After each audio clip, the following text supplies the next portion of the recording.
Oi pessoal, bom dia, bem-vindos aí a mais uma aula. Como eu já falei com vocês, as nossas primeiras aulas aí, elas estão sendo aulas de revisão. Aulas para a gente poder relembrar aí algumas coisas que nós já falamos em sala de aula. Nós ontem fizemos o estudo da página 2 até a página 10. Eu gostaria que hoje vocês retomassem aí na página 10, no último tópico, territórios e fronteiras.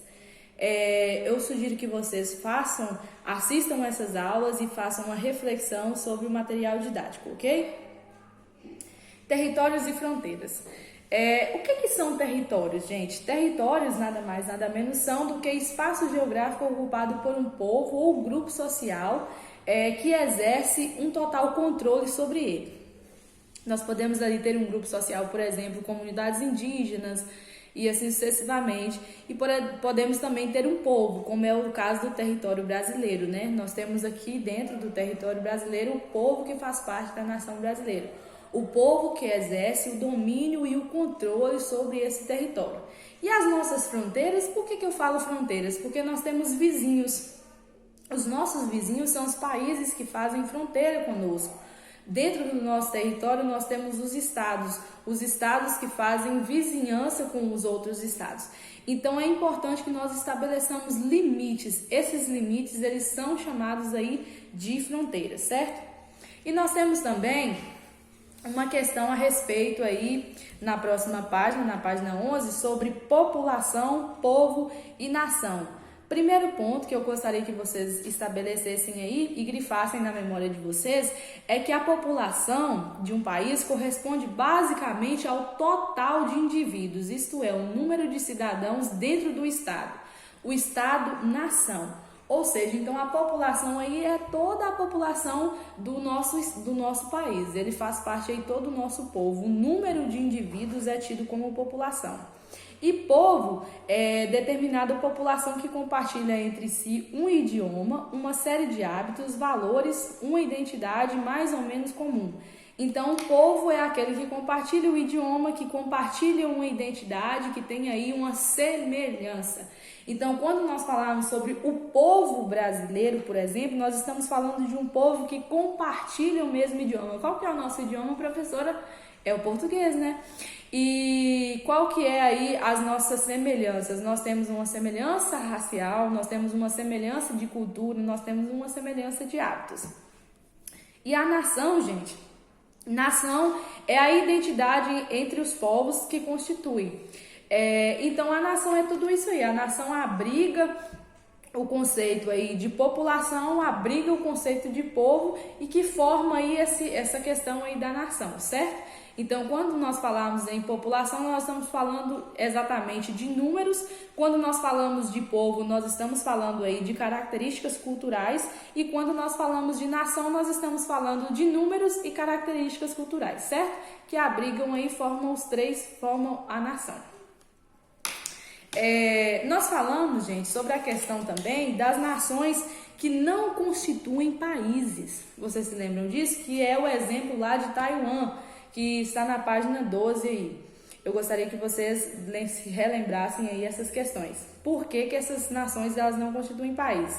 Porque a ONU, muitas das vezes, ela não reconhece muitas das solicitações de nações que querem constituir país. Na questão de Taiwan, ela é uma província da China. E a China reconhece Taiwan como uma província rebelde e ela não quer liberar aí dá o direito de Taiwan se tornar um país, se tornar um estado-nação, um estado-chefe, um estado que desenvolva ali sua própria forma de governo, ok? Nós também falamos a respeito da composição dos estados e da forma de governo. A composição dos estados, gente, ela não segue um padrão. Os estados podem ser unitários, federados ou confederados. E quanto à forma de governo, que pode ser monarquia ou república.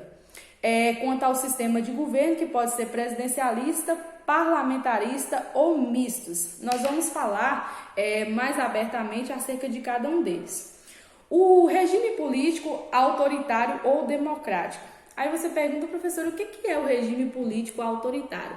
O regime político autoritário, gente, é quando a forma de governar ela está concentrada apenas na mão de um único governante ou de um único partido. Nos regimes autoritários não temos liberdade de expressão, não temos direito ao voto, não temos direito à democracia. O nosso país ele é um país de regime democrático. O nosso regime democrático ele nos dá direito à liberdade de expressão, nos dá direito ao voto. Nós elegemos os nossos governantes através das eleições diretas, como vocês podem observar aqui dentro do nosso território.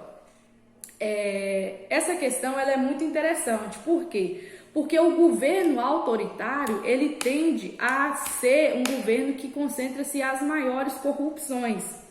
E o governo democrático, no seu primeiro pensamento, ele seria um governo que não teria corrupção.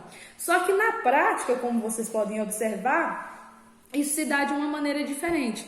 Nós temos aí nos governos autoritários geralmente uma corrupção menor do que nos governos democráticos. Por quê? Porque nós escolhemos os nossos governantes de maneira errônea muitas das vezes e eles acabam que fazem do nosso